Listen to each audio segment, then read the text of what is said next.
Can you all hear me? All right. I'm sure some of you have dipped your toes in at Golden Gardens Beach or even jumped in the Montlake Cut to grab a free beer. And I'm not saying you should never do that again, but you should proceed with caution. The Puget Sound is one of the most ecologically diverse but most pressurized regions in the United States. Puget Sound is an estuarine system, meaning a partially enclosed body of water where a river meets the ocean, resulting in a mix of fresh water and salt water. Dense urban areas surround the Puget Sound, meaning it faces ongoing challenges from pollution, runoff, and human recreation. My project builds on this tension between connection and impact. I wanted to explore how everyday interactions, the way people use and think about water, influence environmental health, and how awareness and education can shift behaviors towards stewardship. In short, this research asks how emotional, cultural, and ecological relationships with water shape our responsibilities to it. All of this led me to this question: what practices can help ensure that human leisure activities around water support rather than harm aquatic ecosystems? I do not have a traditional internship for my capstone project. I was lucky enough to conduct research in UW's undergraduate research program, Summer in the Arts and Humanities, or SIA. Each summer, the program has a theme that students are invited to explore. This year's was Earth World's Life in a Turbulent Planet. We live in Earth, not on it. So what did this mean for me? I focused on connecting human experiences with environmental awareness.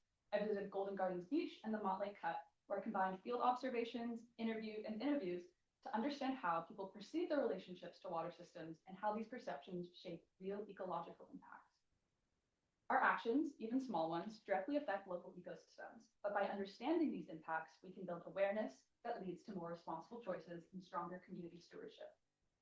My main research tactic was short interviews. These interviews explored how people perceived their role in environmental health and what they believed caused pollution in the Puget Sound. Interviews helped me better understand what people needed to inform their actions, as many people told me they were unaware of their own personal impacts rather but big corporations' impacts. I combined fieldwork, data analysis, and interviews through a mixed method approach at both sites. I found enterobacteria reports for Golden Gardens and E. coli reports for the Montlake Cut. Both places are shut down if their levels are reported above 104 milliliters per liter. Enterobacteria is a large family of bacteria that includes many genera, while E. coli is just one within that. Both share similar structural traits, but E. coli is used as a key indicator for water quality and human health risk. Because of its abundance in feces, its presence in water is often used as an indicator that contamination is present. I analyzed data from over 6 years for both sites. There were many spikes during warmer weather seasons from June to September. Golden Gardens saw most of its influxes during classic summer months of June and July, lining up with summer break and holidays, whereas the Montlake Cut saw most of its spikes in months such as August and September. While those months are warmer, hotter summer months, it also lines up with UW move-in dates.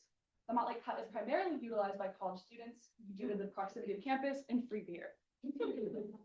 From these results, I found 4 key takeaways to help people interact with water. 1, public water testing. 2, mindfulness of products. 3, dispose of trash and waste. And 4, connection correlates with respect. Number 1, public water testing. It is essential to support public water testing and research, as the use of these sources is what keeps them running and keeps humans and the water safe. To get people to care about the water, they have to care about it themselves in relation to it. 2, be mindful of the products on your body when interacting with water, such as makeup, lotion, and of course, sunscreen. Sunscreen is more important in areas with coral reef, but it is still an important factor. It's essential to be cautious about what's on your body because it can get in the water. 3, dispose of trash and waste. Dispose of trash and animal waste you produce or see to prevent them from entering waterways. Even if it's not your trash, just throw it away. It's kind of easy. Waste is still dangerous, even if it is only along the shoreline. It's not just dangerous if it gets in the water. And 4, when people feel more connected to water, they treat it with more respect, spiritually and physically. We need people to care about the water to treat it with care. When people see water as an equal, they will treat it as such. These findings show that sustainability education and community engagement are key to protecting Puget Sound's ecosystems. Public efforts like clear signage, outreach programs, and easy access to water quality updates can inspire visitors to take small but meaningful actions. While individual actions can't replace corporate or systemic accountability, they still matter. Together, they build a culture of care to help restore the Sound's health. While these findings did apply to aquatic systems in the Puget Sound, the same knowledge can be applied to bodies of water all over the world, especially in urban areas.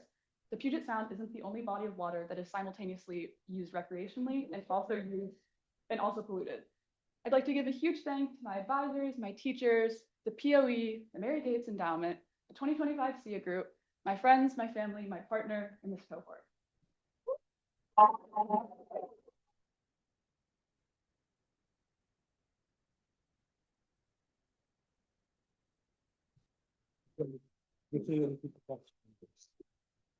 Any questions? Yes. You mentioned you had short interviews. What people did you interact with and what was it mostly like? Oh, great question. As you couldn't hear, they asked me about my interviews, like who I was interviewing, what kind of questions they were.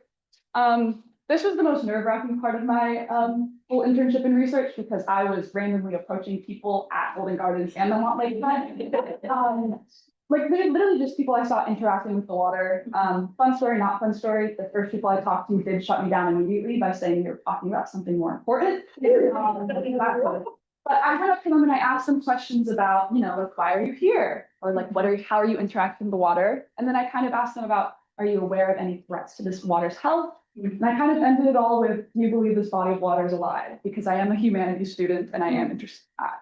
And it was just really interesting because you got a range of responses, especially, at the Montlake Hut where there is free beer, but there still were people drunk at Golden Gardens. Yes. Do you have any recommendations on where to get water quality updates? Yeah, it's actually really simple, which is really ironic because people don't talk about it enough, but King County has ones for the beaches such as Golden Gardens and Magnuson Park. The Montlake Hut isn't a recognized body of water, it's just in Lake Union. So looking for things like the Washington Department of Health are very useful there. All right, thank you.